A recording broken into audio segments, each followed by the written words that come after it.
अस्सलाम वालेकुम नाजरीन। पिछली किस्त में आपने देखा कि आलिंजाक दोबारा काय कबीले में घुस आया था और सिपाहियों को हमले का हुक्म देने ही वाला था कि ऐन उस वक्त एक मंगोल सिपाही खत लेकर आ गया था जिसमें लिखा था कि वो हमला बरकी खान के आदमियों ने किया था। इस किस्त के आगाज में आलिंजाक मरकजी खेमे में मौजूद था। बेबोलत पूछता है, इस खत में क्या लिखा है कमांडर? आलिंजाक कहता है, जिसने मेरे सिपाहियों को मारा और केकाउस को ले गया वो अर्तुल नहीं था बल्कि बरकी खान के आदमी थे। यह सुनकर हाइमा खातून मुस्कुराती हैं। द्रागोस भी दूसरे खेमे में यह सब सुन रहा था। फिर बेबोलत पूछता है, उन्हें कैसे पता चला कि वो बरकी खान के आदमी थे? आलिंजाक कहता है, हमारे जासूसों ने बिजांतीन के इलाके में बरकी खान के आदमियों को देखा था। हाइमा खातून कहती हैं, मैंने तुम्हें कहा था कि यह अर्तुल का काम नहीं है। आलिंजाक खड़ा होकर कहता है, अगर यह अर्तुल का काम नहीं है तो फिर वो कहाँ है और उसके 3 सिपाही कहाँ हैं? हकीम आर्तो कहता है, आप टैक्स वाला सोना हासिल करना चाहते थे, वो लाजमी सोना तलाश कर रहे होंगे। आलिंजाक कहता है, तो फिर मैं सोगत जा रहा हूँ, कल शाम तक मुझे सोना चाहिए, अगर तब तक मुझे सोना ना मिला तो मैं तुम्हारे कबीले को जलाकर खाक कर दूंगा। बेबोलत तुम मेरे साथ आओ। यह कहकर वो बाहर निकल जाता है। उनके जाने के बाद उस्मान पूछता है, क्या मेरे बाबा सोना ले आएंगे आर्तुक साहब? आर्तुक साहब कहते हैं, अर्तुल साहब अच्छी तरह से जानते हैं कि कौन सी चीज़ कब और कहाँ लेकर आनी है। फिर हकीम आर्तुक जोर से कहता है, घंटी वाले। यह सुनकर द्रागोस बाहर निकल आता है और पूछता है, क्या वो चले गए हैं? आर्तुक कहता है, वो चले गए हैं, अब तुम वापस होकर चले जाओ। द्रागोस चला जाता है। दूसरी तरफ सलजान एक पिंजरे में कैद थी। इतने में एलबिलगे वहां पहुंचती है और अपना खंजर निकाल लेती है। यह देखकर सलजान कहती है, तो क्या बेबोलत ने तुम्हें मुझे कत्ल करने के लिए भेजा है? एलबिलगे सलजान की रस्सी काट कर कहती है, बंधे हुए को मारना हमारी रवायात के खिलाफ है, हर तरफ सिपाही मौजूद हैं, तुम्हें बांधने की कोई ज़रूरत नहीं है। सलजान कहती है, तो तुम मुझे मारने नहीं आई, तो फिर तुम क्या चाहती हो मुझसे? एलबिलगे कहती है, तुमने सिरमा के साथ जो किया वो दोनों कबीलों के लिए मुसीबत पैदा करेगा। सलजान कहती है, और सिरमा ने मेरे साथ जो किया है क्या तुमने देखा और सुना नहीं? एलबिलगे कहती है, जो हो गया वो हो गया, हम उसके बारे में कुछ नहीं कर सकते। अब तुम मेरे भाई और सिरमा से माफ़ी मांगोगी, वरना इसकी कीमत तुम्हारे लिए और दोनों कबीलों के लिए भारी होगी। सलजान कहती है, कभी नहीं, मैंने कुछ भी गलत नहीं किया जिसकी मैं माफ़ी मांगूं। मैं तुम लोगों से माफ़ी नहीं मांगने वाली। कबीले की खवातीन मेरी गवाह हैं कि मैंने जो भी किया वो अपनी जान बचाने के लिए किया था। एलबिलगे कहती है, मेरी पेशकश कबूल कर लो और माफ़ी मांग लो। सलजान कहती है, मैं मुकदमे का कोई भी फैसला कबूल करने के लिए तैयार हूँ, लेकिन मैं कभी भी तुम्हारे भाई और सिरमा से माफ़ी नहीं मांगूंगी। एलबिलगे कहती है, तो फिर तुम हर किसी की ज़िंदगी तबाह कर दोगी, सोचो इस बारे में। यह कहकर एलबिलगे बाहर निकल जाती है। इसके बाद रात का वक्त हो जाता है।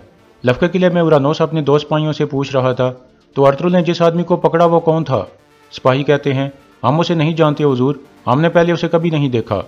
इतने में द्रागोस अंदर दाखिल होते हुए कहता है, वो कोई आम आदमी नहीं था उरानोस, वो सल्जूक सुल्तान के काउस था। फिर द्रागोस सिपाहियों को बाहर भेज देता है। उरानोस कहता है, तो वो सुल्तान के काउस था जिसको बचाने के लिए अर्तुल ने हमारी मदद मांगी थी। द्रागोस कहता है, हाँ, लेकिन मुझे एक चीज़ की समझ नहीं आई कि अर्तुल को यह खबर कैसे मिली कि कॉन्स्टेंटिनिया से केकाउस को लाया जा रहा है, हालांकि हमें भी नहीं पता चला। उरानोस कहता है, तो इसका मतलब है कि कोई खुफिया तौर पर अर्तुल की मदद कर रहा है। द्रागोस कहता है, यकीनन, लेकिन वो कौन है? हम इसका पता लगाएंगे। अर्तुल ने अपने एक सिपाही के जरिए मुझे खबर भेजी थी कि वो सुबह मुझसे मिलना चाहता है, देखते हैं कि वो क्या चाहता है। फिर द्रागोस खड़ा होकर कहता है, आलिंजाक सोगत में आएगा, मैं भी वहीं जा रहा हूँ, हमें उसे अहम मालूमात मिल सकती है। यह कहकर द्रागोस बाहर निकल जाता है। दूसरी तरफ अर्तुल साहब और उनके साथी एक गार में मौजूद थे। सोगत के इमाम साहब भी वहां आ गए थे और कुछ इस्लामी वाकयात सुना रहे थे। इसी दौरान आलिंजाक सोगत पहुंच चुका था और एक सिपाही को कह रहा था, हमारे सिपाही तलाश जारी रखेंगे, तुम कोनिया जाओ और उन्हें कहो कि वो हमें सल्जूक फौज के सिपाही भेजें, हम जंग की तैयारी कर रहे हैं। यह सुनकर सिपाही बाहर निकल जाता है। इतने में सबोताई वहां पहुंचता है। आलिंजाक कहता है, तुम अभी तक मरे नहीं? सबोताई कहता है, वो हमारे लिए छुप कर बैठे थे, हम उन्हें रोक नहीं सके, मुझे मार दें, मैं शर्म के साथ जिंदा नहीं रह सकता। आलिंजाक गुस्से में कहता है, अगर हम केकाउस को तलाश न कर सके तो हमारा खान हम सबको अपने घोड़ों के नीचे रोन डालेगा। सबोताई कहता है, मैं तब तक नहीं रुकूंगा जब तक मैं उस भेड़िए को तलाश न कर लूं जिसने मुझे जख्मी किया था।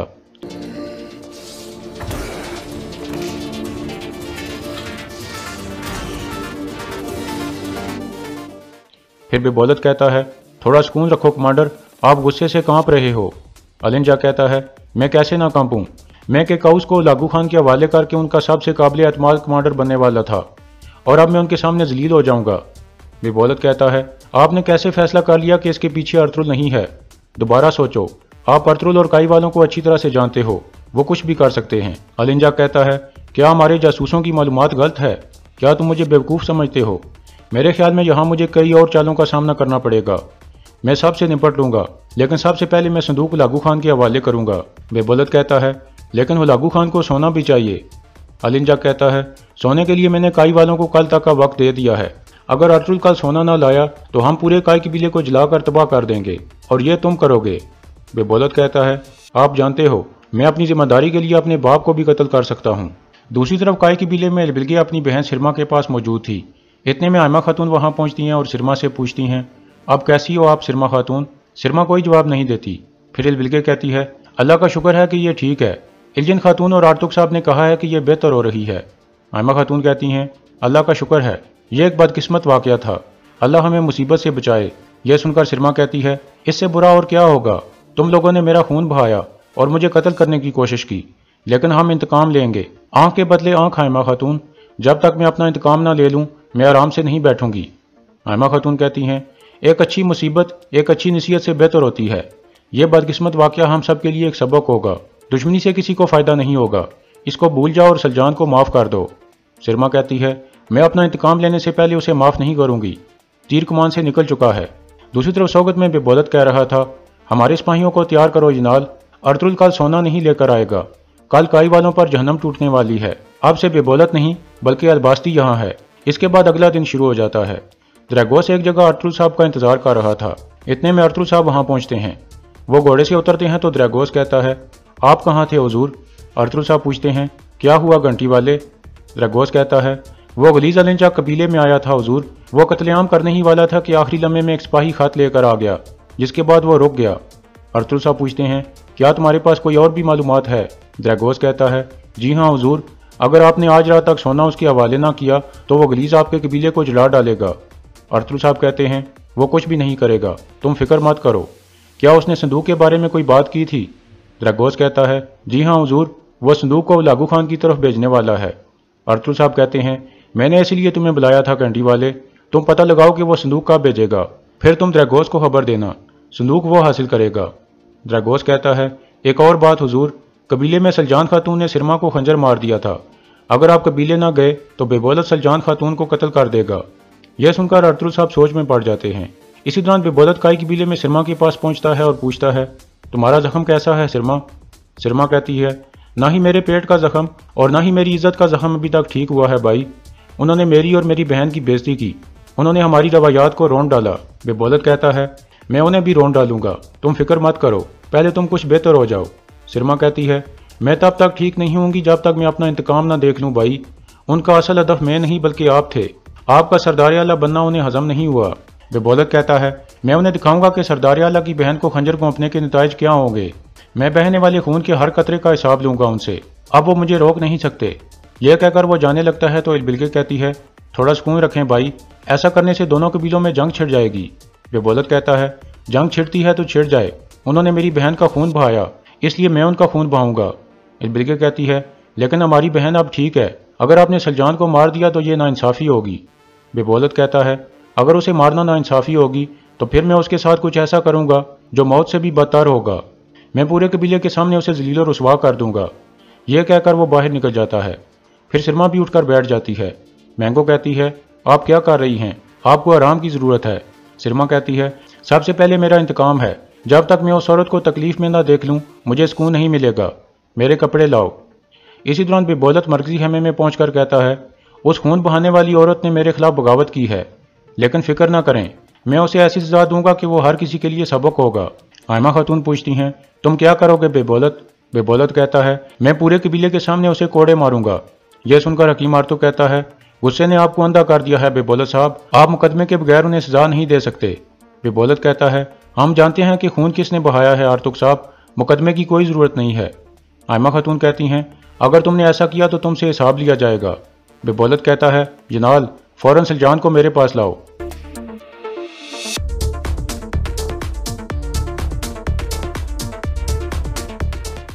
سلجان پوچھتی ہے، یہاں کیوں آئے ہو غلیظو؟ جنال کہتا ہے، اپنی زبان بند رکھو عورت، ہم تمہیں بے بولت صاحب کے پاس لے جا رہے ہیں، وہ تمہیں سزا دیں گے، پہلے تمہیں سزا ملے گی اور پھر تمہارے غدار بیٹے کو۔ सलजान कहती है, असल गद्दार तुम लोग हो, मुझे ना ही बेबोलत से और ना ही उसकी सजा से खौफ है, पीछे हटो। यह कहकर सलजान बाहर निकल जाती है। दूसरी तरफ गुंदुज कह रहा था, सुलेमान जानता था कि तुम किस तरह के आदमी हो, अब उसकी वापसी का कोई रास्ता नहीं है। बेबोलत कहता है, सुलेमान की माँ सजा के बाद भी जिंदा रहेगी, लेकिन वो नहीं बचेगा, उसकी मौत हर किसी के लिए एक सबक होगा। यह कहकर बेबोलत एक तरफ खड़ा हो जाता है। इतने में सलजान को मरकजी खेमे में पहुंचा दिया जाता है। बेबोलत कहता है, सलजान खातून, घुटनों के बल बैठ जाओ, अभी मैं तुम्हें सजा दूंगा। सलजान कहती है, मैं घुटनों के बल बैठने की बजाय तुम्हारे चेहरे पर थूकूंगी, अगर तुम मुझे घुटनों के बल बिठाना चाहते हो तो मुझे मार दो। बेबोलत कहता है, जनाल कोड़ा मुझे दो।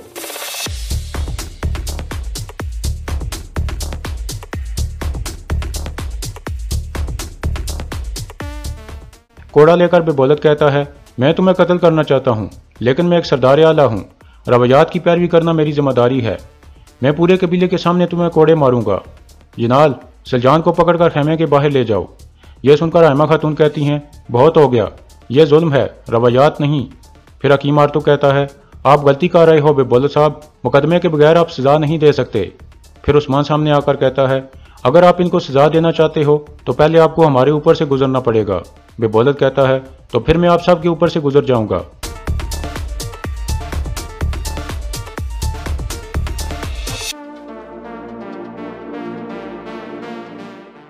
अरतरू साहब अंदर आते हुए कहते हैं, मैं तुम्हें तुम्हारी हद में लाने के लिए आ गया हूं बेबोलत बे।